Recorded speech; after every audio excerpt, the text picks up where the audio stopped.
What's up, everyone? I'm Cameron. I'm Andy's assistant coach in his coaching program. And today I'm going to do a video about moving. You may have seen the cracking thumbnail that I've made for this video. And as soon as I made that thumbnail, I realized I can't not make this video. I have to give it my fucking all because that has to go on Andy's channel. So we're going to talk about moving from the perspective of the typical guys we see rock up to the forum, the community, into the coaching program. Basically, what I expect you guys have in terms of priorities. I'm going to show when we are planning a move from maybe a poorer location, or you're just not happy with your situation, you want to go somewhere else. What do we have to look at? What hurdles are going to be in the way? What stuff should we be looking at to help us gain our priority targets and goals, whether that be in dating, just general social life, or even, financial and job opportunities. I think Andy's beaten it to death a little bit about how a change of environment can really help. I know I've beaten this to death in my own content, and whenever I've coached guys, you see a lot of guys struggling in the shittiest environments for themselves in terms of what they're after. Like if you're after an abundant dating life, if you're after a cracking social life, living in the middle of bumfuck nowhere doesn't particularly help. Living with your parents or out of your parents' basement, the typical cliche nerdy guy hasn't done anything with his life, still lives with his parents. That isn't gonna help. These situations aren't hopeless. You can still achieve a lot. You can still see guys achieving a lot, especially in guys living in their parents' house. We've seen fringe cases who are very, very good at pulling to their parents' house. But I understand for a lot of guys, it's not the ideal situation. So moving as part of your self-development is a big, big positive. And it's amazing how many guys we've helped with this. I didn't expect to become a location moving coach, if that makes sense. But it seemed to be the majority of guys who have made massive fucking changes, or the guys we've seen make the most drastic changes, have been guys who have switched up the location that wasn't helping them towards their goals. Especially in dating. If you're watching Andy's channel, if you're watching this for a better dating life, moving to a new location and even doing something like securing your own place, those two things, having a great location, having your own place, it's amazing what that does. The peace of mind it gives you, the options and the ability to go and chase abundance is a lot easier if you have an abundant world within your reach. And yeah, the guy who lives in rural Nebraska, 3 hours from the nearest city, is, gonna struggle to create that abundant dating life. It's just the way it is. Even in the UK, where the rural areas are closer to the city, it's still kind of difficult to, convince girls to travel 30 minutes down the road, because that's the way the UK is. We think that's quite a long distance. If you're in the center of a city, it's just going to be a lot easier. And most of the guys we know who have crushed it in terms of dating have done something like move to the center of a city. So yeah, some of these changes, I wouldn't go as far to say necessarily. I would actually. I'm going to say some of these changes, if you want to be an elite at dating, elite at cold approach and stuff like that, it's mandatory to be near somewhere that has high footfall. If you want to be elite in online dating, it's mandatory to be somewhere where you have a big online dating pool. I want to look at how we plan and scout out this location switch up effectively. Different guys have different levels of detail they go into. There's one guy in the coaching group who has a very detailed spreadsheet that he uses for tracking a new location, and he used it before he moved to Austin. There's another guy who's been on Andy's channel quite a lot recently, he just had a threesome, I believe. I don't know how this video is going to come up way after that, but yeah, he had this crazy first couple of weeks in the coaching program because he wanted to move to LA from Washington, DC. So he had to do this massive cross-country move, and he had to sort out a lot of shit with his parents, and he had all this plan that he had, and he had to walk through 30 different points on his plan to get this move. And it's one of the best things he's ever done, because he's gone on to have a crazy sex life in LA, and he's moving forward in career and everything. But there was a huge plan involved with that. There was a lot of stuff like that. There are guys on more like me though. I'm more of a, how do I explain this? I'm more of a reckless relocator. I will move to cities I've never been to before. I will move places on the drop of a hat with just a backpack on my back and a few $100s in my bank account. I've done that before.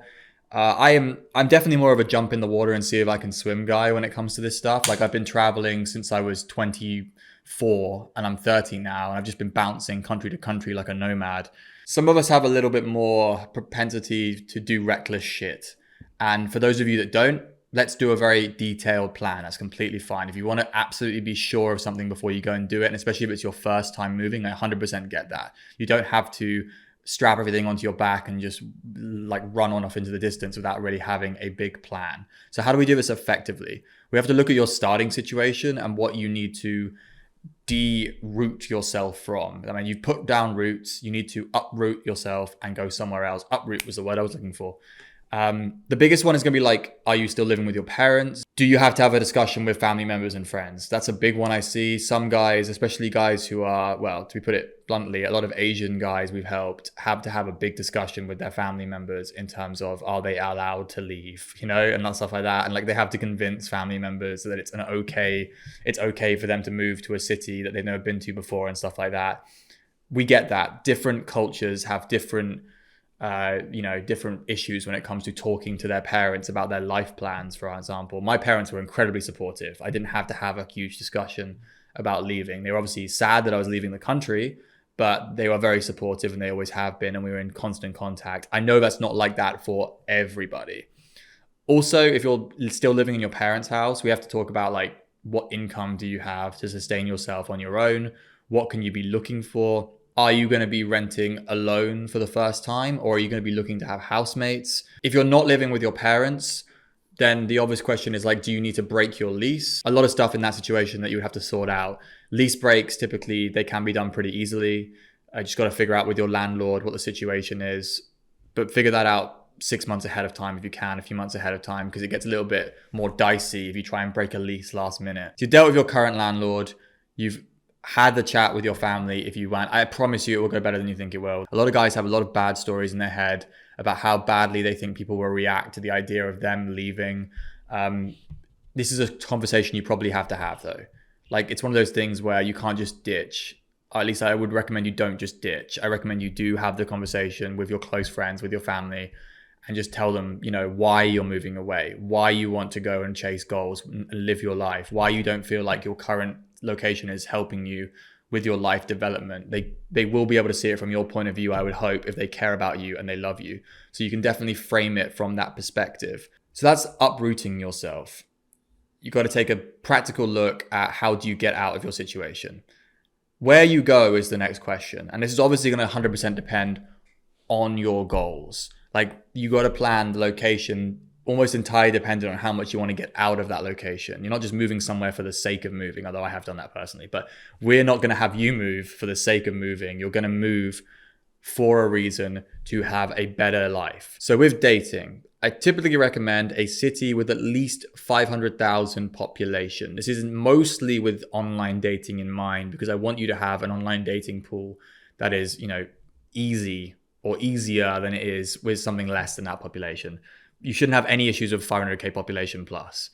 And on top of that, look at the population density of the city. So sometimes there'll be cities with 500k populations, but they're really spread out, and you might as well be living in a small city. But sometimes you'll get cities with like 500,000 people around a really small area, and those are often better than, say, like a 2 million population city where the area is massive. So I would recommend looking at density if you can. Other things are like, what are the demographics of the region? Like, is it mostly like a family city? Are there a couple of universities and colleges? Those are typically great. Like, what's a good example of that? The Florida universities, I've heard, are really good for this. Like, the reason that Phoenix in Arizona is really good is because they have whatever the university is in Arizona is known as being a really good party university. So if you're like a younger guy who wants the party scene stuff, looking up like colleges in the area, if it's a college town, that's going to be better. The nightlife will probably be better. So online dating mostly comes down to like, the population. But then you think about like, if you're going to do approaching and you're talking day game, you want areas with really good footfall, like big shopping centers, big town centers, maybe university campuses. If you're going to do night game, you obviously want a city with great nightlife where the venues are easy. For a good example, Vancouver is not the best place for that, because the nightlife is mostly centered around bars and sit down bar culture. It's built for a very cliquey city, which Vancouver kind of is. A good comparison would be like New Orleans, which is the exact opposite, which is a massive party town. A lot of foreign travelers come to it just to party there. All the bars are like walk in, walk out. It's completely different in terms of vibe and a lot easier to talk to people and meet people on a night out versus Vancouver, which is also a big city, but it doesn't have the nightlife scene that New Orleans does. So scout that ahead. We usually say if you're good at dating, you can probably make it in any city. But if you're a little bit more beginner and if you're someone who's looking to move to improve this aspect of their lives, make it as easy as you possibly can for yourself. Don't do this thing of I'm going to go and live in a difficult area to increase the difficulty. I think you want to get easy wins, go to an easy place to get as much experience as you can. It's more about experience than it is about creating a challenge for yourself and overcoming it. You just want to stack dating experience, stack sexual and relationship experience. You can move to a country where dating is easier. I know a lot of guys do this. Guys who move to South America, for example, from Europe. In my situation, if I moved to America from the UK, I've moved from like what I would consider a very hard dating area, which is the UK entirely, even London. But moving to America or like traveling America, I found dating a lot easier. So I think people think when they say move to an easier country, they're like, oh, you're just moving to like the Philippines from the West or whatever, where you can just mop up. But like, no, moving from like slightly like difficult countries to slightly easier countries is also a good thing. Moving from, as I said before, shitty small towns to a big city is moving from a difficult dating zone to an easier dating zone as well. So that's not just like that sex tourism label that you often see thrown around. I don't really give a fuck about that personally either. I'm a first world snob, so I like living in first world Western countries. And those are my favorite dating pool too. So I don't really, venture too far. Lived in Mexico for 6 months. Probably go back to South America for the weather and for like the culture. But my perfect dating pool is more like the US or Australia, that kind of thing. Dating and building a great social life, I think, kind of merge in terms of what you're looking for in a city. As I said, you probably want a really good nightlife scene, or at least you want your interests to be well represented in that city. Like maybe the music scene you love, your sporting interests, things that you enjoy doing just generally. Like I know people who like paddleboarding down rivers and stuff, and like Austin's really good for that. People who like climbing.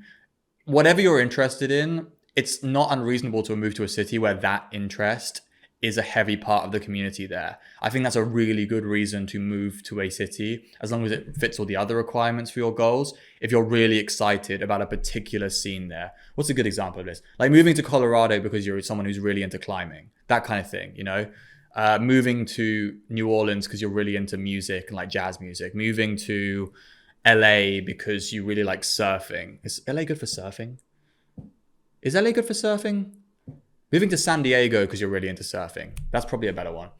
So yeah, those kind of things. Like having that part of it to build a social life around, probably going to really help. So that's the other thing I'd recommend for social life. Just, if you've always dreamt of moving somewhere because of something special about that place that will give you a really good active social scene. And also, you can date within a social scene as well. So that could be a really good plan regarding that area of your dating life and social life. Okay, for business and for job prospects, I can't really talk to job prospects too much because your career is your career. You're going to know the ins and outs of it a lot better if you're looking for a high paying job.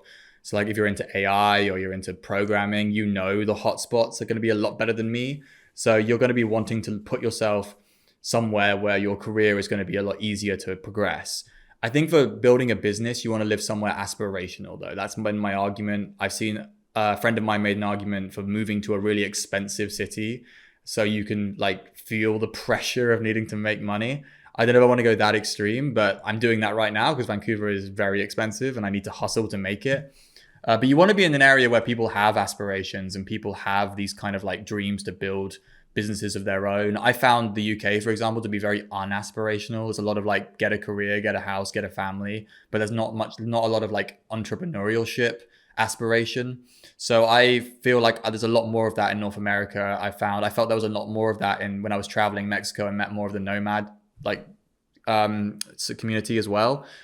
That was more aspirational for me than living in the UK. So I feel like there is an argument that you can move somewhere that has more of an aspirational sense in terms of your business and building a business. And there is an argument that if it's more expensive to live somewhere, you get less comfort and you can grow more. So yeah, you can think of that as well. That does move me on to affording the new area. So yeah, Typically, I would advise a saving up period if you don't have savings that you're willing to spend on a move. You are going to need like a buffer, I would say, just a little bit of money. Like I know guys who moved to Australia on the visas there with like $500 in their bank account and seemingly managed to survive on that because you don't know what's going to happen. There may be things come up that you may need to have a little bit of money to like emergency spending.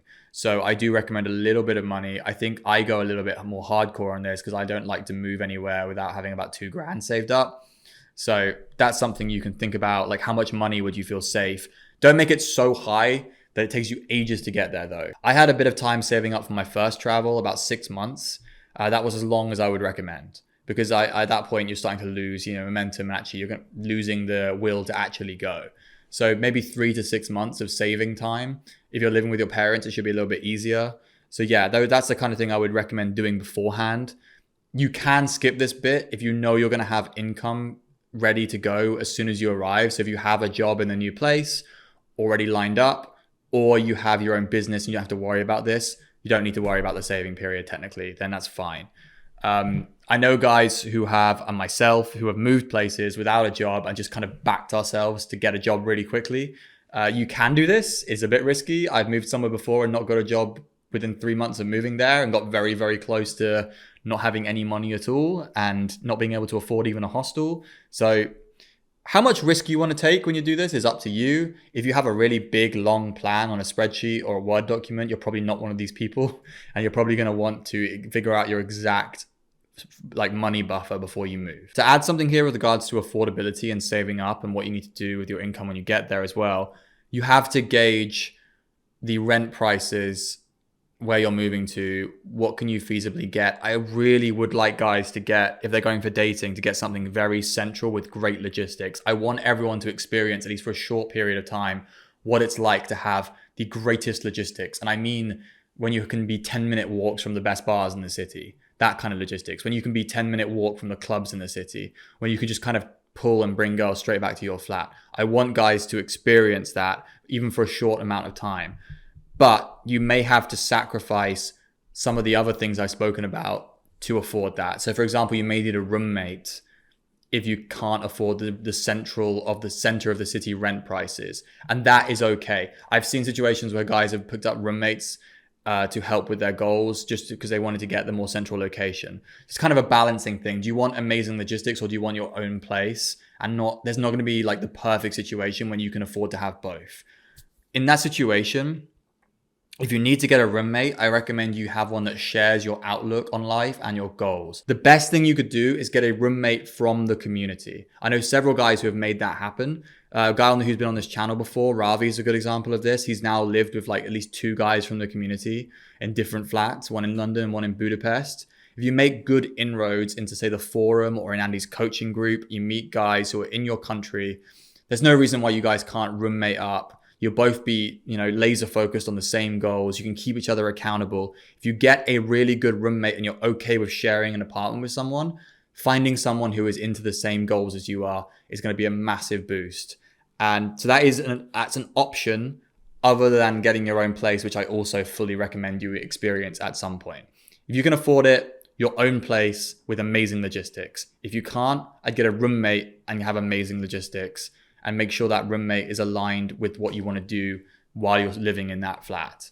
That is everything I want to cover when it comes to moving and picking a place to move. There's obviously maybe things I've missed that are pertinent to you and you care about. If you want to leave comments about stuff that I might have missed and guys might want to read in the comments about, because maybe I haven't thought of everything here, then please go ahead and do so. If moving and changing your location for the betterment of your life is something that you want to do, but you're having trouble with it, then I thoroughly recommend you look at the coaching group that Andy and I run. I'm not going to mince words about this. Meeting Andy and getting his help to overhaul my life changed my life entirely. He was on a pathway himself to abundance and happiness, and he's looking to drag as many guys as he can with him on the same pathway. And we've not only helped with guys moving location, we've also helped very inexperienced and virgin guys get their dating life started. We've helped more experienced guys absolutely supercharge their way to an abundant sex life.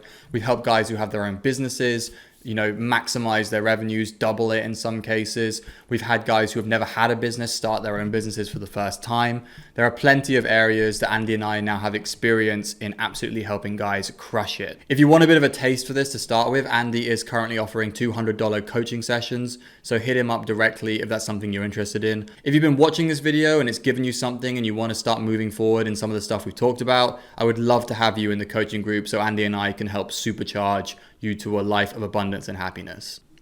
Peace till next time.